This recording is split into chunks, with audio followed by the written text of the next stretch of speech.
I'm Helen, I'm a different person, and this is my story. Everyone's got a story. It's time to live yours.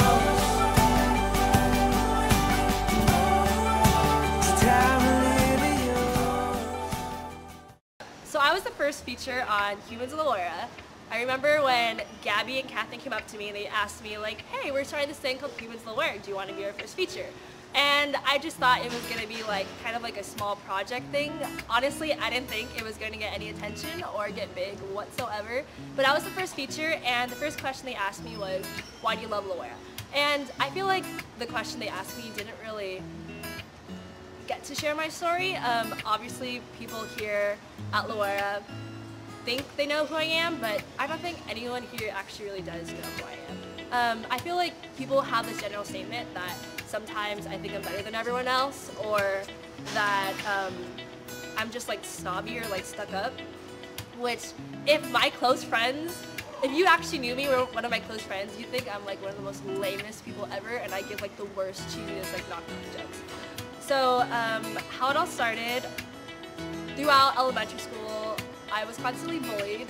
I was constantly bullied for multiple things, like either my race or just like how I looked like. I was not confident with myself whatsoever.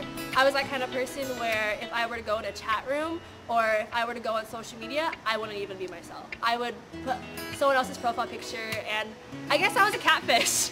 I guess you could say I catfished a couple people, and it was just because I wasn't comfortable with who I am.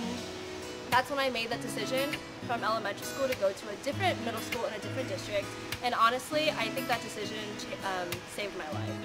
In middle school, starting off in 7th grade with a school where no one knew who I was, I found my escape in theater.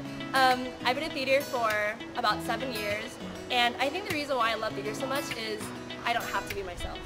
I get to be a completely different person because I wasn't comfortable with myself. I did theater, and then 8th grade I joined ASB, and now theater and ASB has been a part of my life. I think it's going to be a part of my life for the rest of my life. And the reason why I love ASB so much is because it's not the fact that it's ASB and that it's all about spirit or wearing red and gold. It's just about helping people. I want to help people. I don't know what I want to do in the future yet, but I do know that whatever I do want to do is helping people.